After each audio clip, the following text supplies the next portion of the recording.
All right, perfect.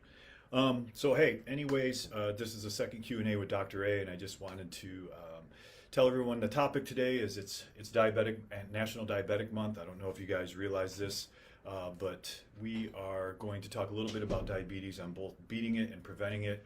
Talking some different tips that you can use in navigating around this whole diabetic situation that we have in this country, and it's a really important topic because as you might know, or maybe you don't, our diabetes statistics are continuing to rise year after year in both our adult and in our non-adult, our children population, especially the teenagers.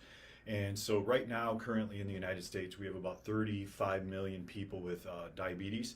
And of those, 1 in 5, or about 20%, don't even know they have diabetes. So they're undiagnosed.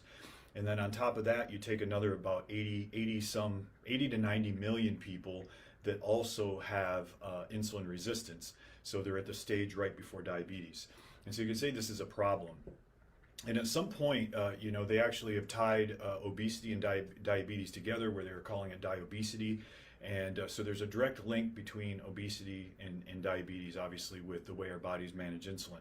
And so I'm not going to get deep into the science of diabetes and why it causes problems in the body. I think a lot of people understand it's an issue with the way our insulin is working, as along with other hormones in our body. But just the basic concept is that in the United States, we're obviously a high consumer of carbohydrates, and our body is supposed to manage carbohydrates in a certain way to turn it into fuel. And so that's what insulin's job is it takes sugar after we eat a meal and breaks that down and opens up these gates in our cells so that sugar can go into the cells for fuel or for energy. The problem is that when we have too much sugar, then we start to get into a position where your body just can't manage it all, and then it turns into fat. So if you have too much carbohydrates, more than your actually body can use for fuel, you're going to start turning it into fat. And if you eat too much carbohydrates and too frequent throughout the day, you end up getting into a spot where your insulin is always high. And when your insulin is always high, you have too much carbohydrates in your diet, you start to get insulin resistance, and you also start to get changes in other hormones in your body. But most importantly, you start having the inability of your cells to pull the sugar in as much as it should, leaving too much sugar into the blood. And too much sugar in the blood starts to cause damage to specific tissues.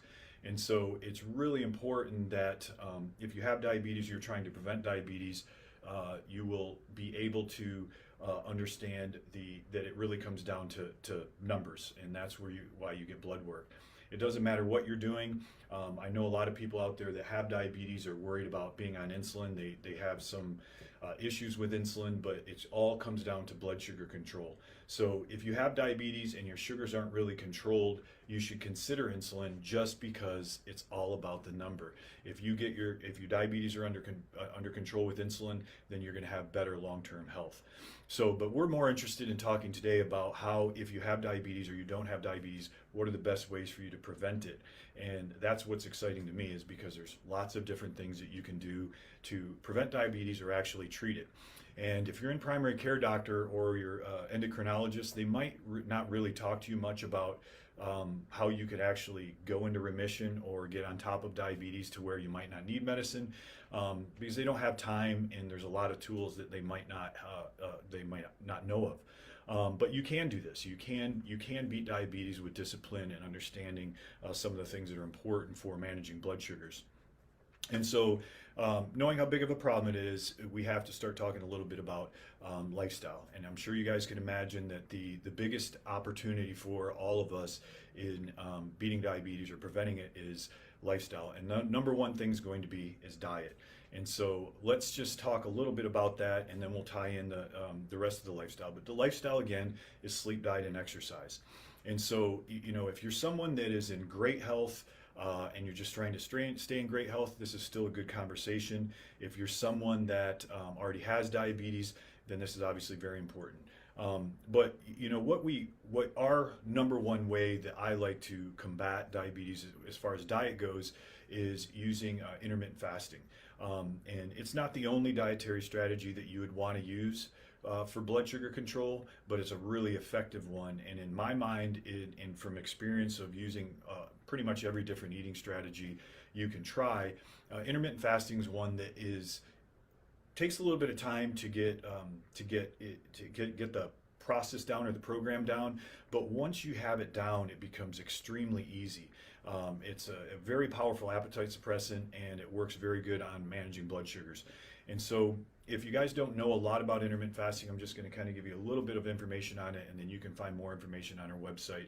But what it is there's, our body uses two different fuel sources, and one is sugar and one is ketones. And so you probably have heard people talk about ketosis. This science isn't new.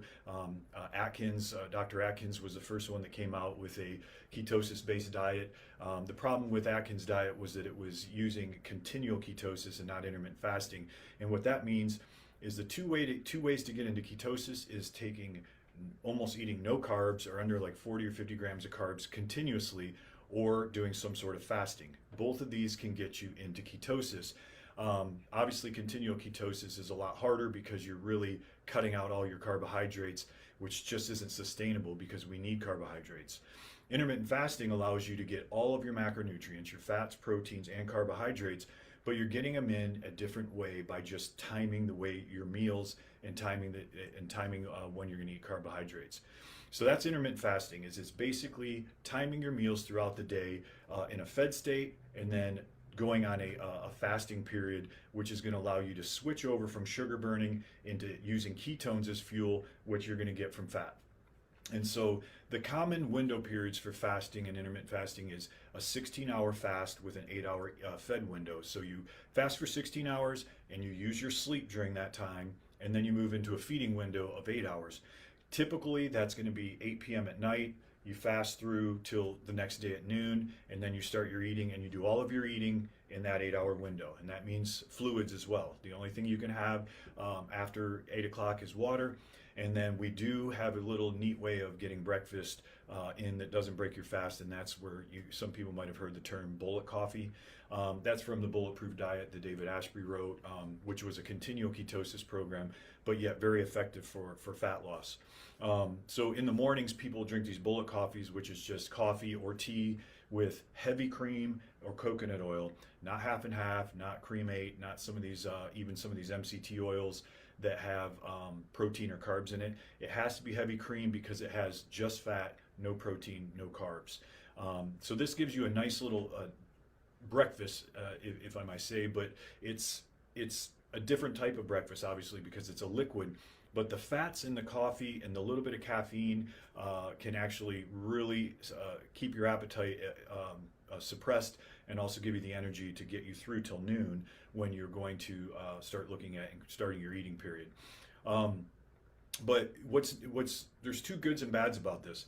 The good is that it's very efficient for not only fat burning, so weight loss. It's very good for managing blood sugars, and it also works very importantly on certain hormones in our body and the protein in our brain called brain-derived neurotrophic factor. The bad part about it for some people is it takes a little bit of time to get into this system and get it actually right for your body, and that's called fat adaptation. And so we don't really call intermittent fasting a diet, we call it an eating strategy, because you don't have to get on the scale, because we're really not looking for immediate weight loss, although for some people weight loss can come off very quickly. We are looking for getting the body to shift, or having this metabolic switch to convert from burning sugar to burning fat in most of the instances of the day, and then using our carbohydrates in specific periods of time to then refill our carbohydrate storing in our bodies, that's mostly in our liver and skeletal muscle, so that we can use that storage for keeping our muscle mass on and not eating our muscles. And so you can see, it's a very powerful tool. You just have to be patient. But when you get to that point where your body is adapted and you're becoming a fat burner, it just becomes easier and easier and easier. And so, this is a very easy program if you just set your mind to doing it. And the benefits aren't just losing weight. People are happier, people have more energy, they sleep better, their joints hurt less because it's an anti-inflammatory eating program. Obviously, if you're diabetes, the blood sugars are going to get better. And if you don't have diabetes, you're preventing diabetes. And I like this program because you really, once you start to understand it, you can really start to manage your body very well just by making little tweaks in your fasting periods and how you're taking in your carbohydrates.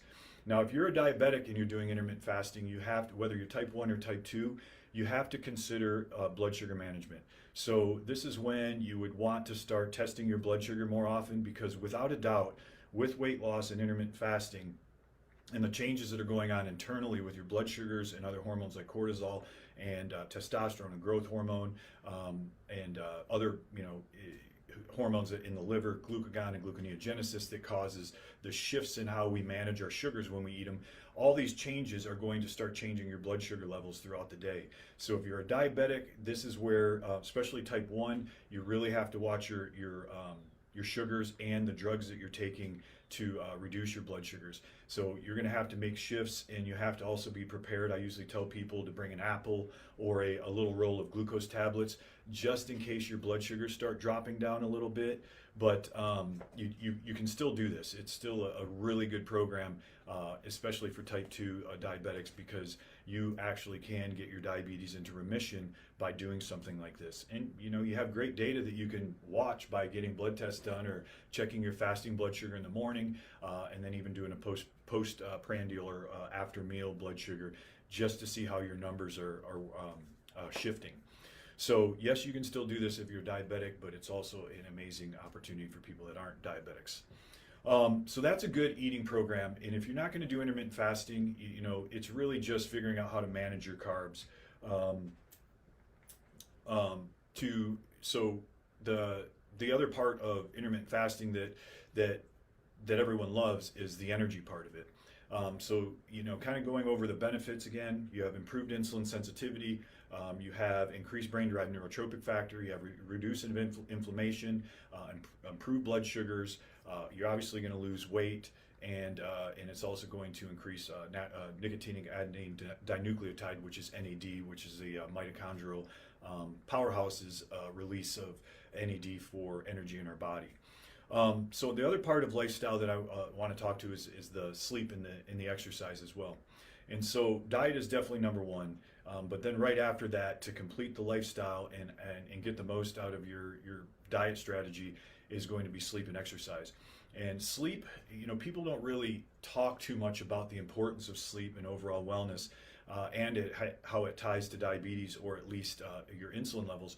Well, a hormone cortisol is one that is what basically puts us to sleep. You have cortisol and melatonin. Melatonin goes up, cortisol goes down at night, and then cortisol spikes in the morning to get us ready for a day. It goes to the liver, it causes the liver to start breaking down our sugars, our glycogen stores, which is our storage form of glucose, and starts getting energy ready for the day. But if you don't turn that system on, you can actually burn ketones. So that is kind of the whole part of why we're doing this whole thing, is that you can get into ketosis. And so sleep is a very important part of this. Is it triggers key hormones that increase our metabolic drive, including our androgens like testosterone and DHEA, and also how it manages our cortisol. So the more deep sleep and the more REM sleep that you get, this is when these key hormones are released, which increase our metabolic drive, and then also that will also help us in burning fat. Another hormone is growth hormone as well, which works, kind of opposite of insulin. So sleep is very important. So I talk about sleep hygiene. If anyone's struggling with sleep, which a large percentage of our population has sleeping issues, just start with good sleep hygiene, and that's just going to bed, trying to have that sleep cycle that is between 6 and 8 hours, depending on the person. You always target 8, but some people don't get 8. And I always tell people to start building their sleep cycle for what time they're getting up in the morning. If you're getting up in the morning at between 6 and 8, then you backtrack, that 8 hours back from there. Sometimes people are trying to go to bed too early, trying to get extra sleep, and all they're doing is creating the insomnia because they're trying to go to bed earlier than their body wants them to. And so if, for instance, a very common, the best, I should say, sleep cycle is going to bed between 10 and midnight and getting up between 6 and 8 if your work allows for it. And so also on top of that is blue light blockers. You don't want to watch TV, you don't want to read books in bed, you do that out in the other room because all these things can stimulate you. Even hot showers can stimulate people. So it's really figuring out and playing around with different things to just try to maximize your ability to get deep stages of sleep. There are supplements out there: magnesium, taurine, theanine, magnolia bark. There's teas that have these types of ingredients, valerian root, GABA. These are all good things that you can take at nighttime to help promote deeper stages of sleep. And lastly is exercise. Exercise is what gets our body burning calories, burning fat. It produces natural hormones. It stimulates our body to make hormones that are important for our whole metabolism. And it is, after the age of 50, the number one way to improve that protein in the brain that I talk about it all the time, is brain-derived neurotrophic factor, which is BDNF. That is the best way to increase BDNF after the age of 50. So, and if anyone has any questions, please just type them in. I'd be happy to answer any questions. I keep talking because I like talking about this, and I know I can skip over things that people might have wanted to hear. So just let me know if you have a question. But again, so when we talk about different strategies for exercise, there's one particular I like because it is so efficient and it has science behind it. So when we're exercising, there's one specific type of exercise called high intensity interval training. And why I like it is because it is getting your aerobic and anaerobic, so it's your resistance training and your cardiovascular exercise, putting it into one, and you get it done in smaller amounts of time, somewhere between 10 and 40 minutes. And so this makes it very easy for even people that have really busy schedules to get exercise in, and you only need it 3 to 4 times a week to actually be beneficial. And they found that doing interval training, you actually can burn calories even after you're done with your exercise, and it helps with heart rate variability a little bit easier than just doing resistance training alone. And the way the muscles are contracting, it's better than just doing aerobic exercise by itself. So high intensity interval training could be using your own body weight, such as pull-ups and push-ups and such, or you could actually do air squats, walking lunges, things like that, and then you tie that in with some aerobic activity, whether it's a small sprint, jump ropes, jumping jacks, using a rower, elliptical, and you just do cycles. And so there are a lot of programs on the internet you can find that fit into those interval training cycles, or you can do some sort of boot camp, which is really good as well. And you got to realize, again, this is 10 minutes to 40 minutes, 3 days to 4 days a week. Everybody can get that, make that happen, and you can do a lot of this in the comfort of your own home. So again, sleep, diet, and exercise are the key. Now, a lot of the different things and therapies that we have at Telewellness are therapies that can be hugely beneficial to improving or increasing the speed of getting results. But all the products that we have all complement a healthy lifestyle. We all want to look and feel the best we can. And so all these different products, whether it be growth hormone stimulators or nutrient injections, or just some of our oral supplements, these are all just to help the lifestyle. The sleep, diet, and exercise, it's our jobs to get those in place and be disciplined enough to organize them well and keep working at them. And don't get frustrated. This is a marathon, not a sprint. And that's why I love intermittent fasting. You don't need to look at a scale. The science works. Our bodies don't defy physics or physiology. I mean, it might take your body a while to get adapted to these strategies, but in time, your body will get there. And if you're really struggling with results, even if you're doing everything right, then remember, you got sleep, diet, exercise, and if those 3 things are all in place over a certain amount of time and you're still not getting any results, then you may have to go talk about getting a hormone panel done or looking and seeing if there might be some micronutrient deficiencies. So that's kind of the nucleus of managing or beating diabetes. But on the supplement side, I just wanted to touch base on a couple things.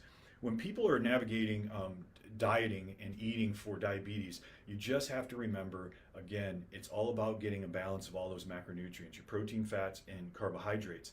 And so when you look and you look back at the food pyramids back in the 70s and 80s, they've drastically changed these models. But as you know, they've changed these models, but yet we're getting overweight faster than we ever have been, you know. And so don't get duped into feeling that being overweight is okay. That is a problem right now. And what I mean by that is about 5 years ago, maybe a little bit over that, they actually made obesity as a disease. They termed it, there's a diagnosis code, not that that means anything, but obesity is a disease. And so when you look around and you see what's happening in our society right now, you even look you know, you go to Target and you go to some of these big stores and they have overweight mannequins. That is exactly what we are seeing as a society, is that it is now becoming a very difficult situation for doctors to try to get patients to understand why losing weight and getting to ideal body fat is important, when you have society kind of saying it's okay to be sick by having overweight mannequins and telling people through social media platforms to say it's okay to be, you know, be happy in your skin, or you know, feel good about yourselves, everybody. But that's not the message that we should be sending out to the population, because obesity is a disease. Obesity is tied to the top 5 cancers. Obesity is tied to heart disease, lung disease, bowel disease, obviously diabetes. And so we really have to think that we do not want to settle with being overweight. What you want is moderation, and you want to manage and control your lifestyle so that you do not have these issues with weight, and then of course you're preventing disease in the future. So that is so getting onto looking into supplements and things that you can do, and how to eat, and it takes a little bit of time, but it's worth the work, because as I've always said in wellness, it's all front loaded. You have to put the resources, invest the time, and invest the money into getting into that spot where everything is then becoming routine or behaviorals, which is a lifestyle. And so you know, it gets cheaper, and I like this one saying that, you know, people always say wellness is expensive. Well, you know, the whole statement is well, if wellness is expensive, try illness. Nobody understands the expense of illness until you're sick and you realize that the costs start you start building, and usually when people get sick, they get sicker over time, and the costs continue to increase. And no one puts a price on wellness and not being sick and having energy. So just really, you just have to think and start taking control of yourself, because just knowing what's going on in society and just knowing what's going on in traditional healthcare is they're really not pushing the importance of a healthy body weight. And so this is just a great time. We'll use National Diabetes Month to kind of put this in front of everyone, but just take this time to look at your lifestyle and see how you can make little changes, and over time you'll just keep making gains, and you will get yourself to that position where you want to be. You know, supplements that are out there that are healthy and good for blood sugars.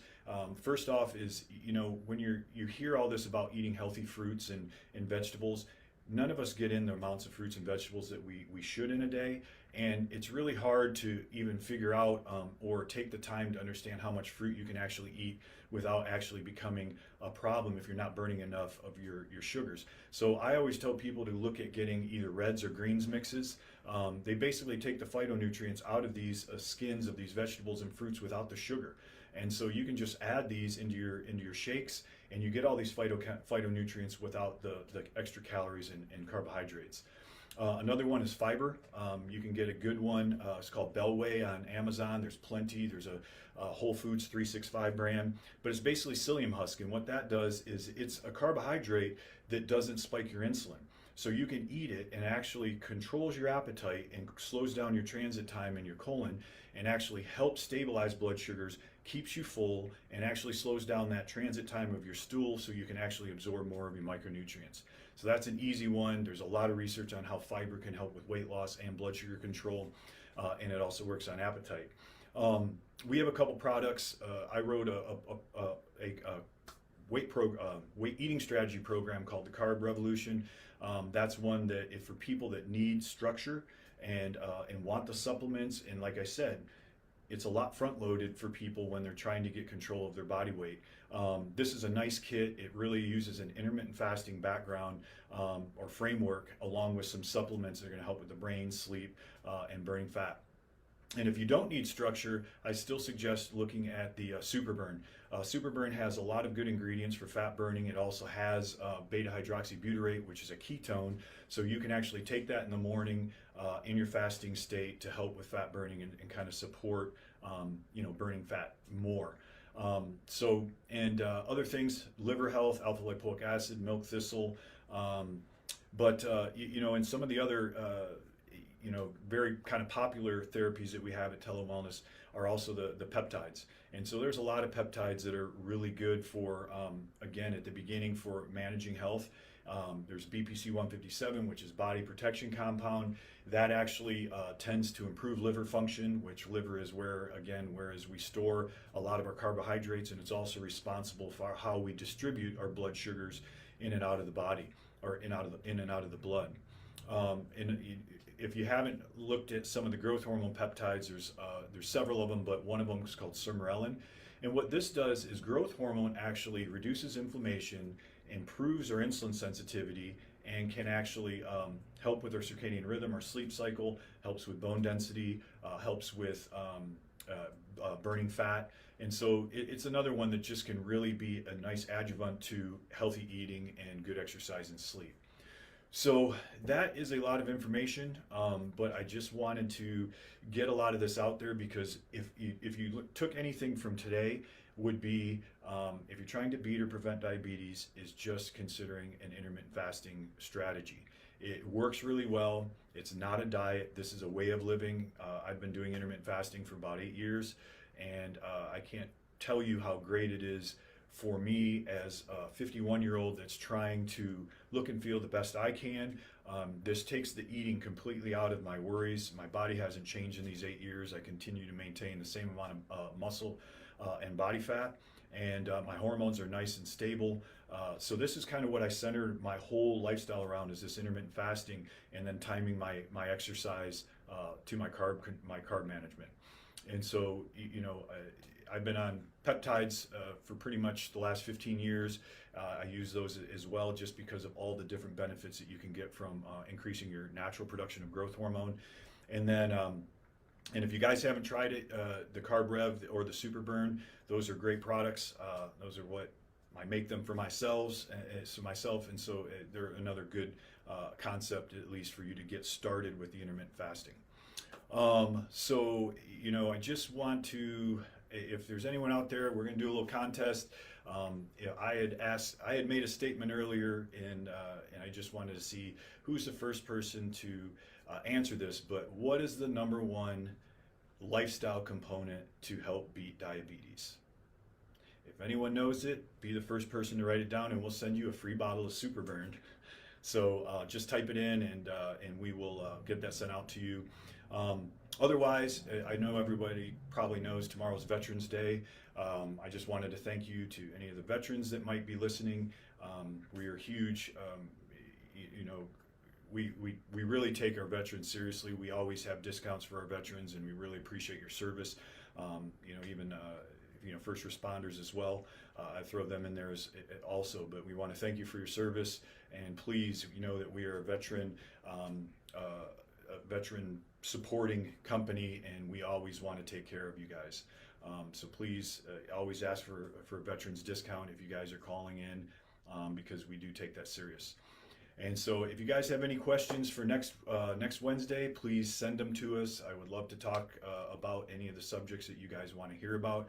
Again, we're just getting started with this concept, and we're hoping that we can get a nice community that are all looking to look and feel the best they can, and understand how our company works to serve you guys the best products we can, and the best information. So thank you again, and we'll see you next week.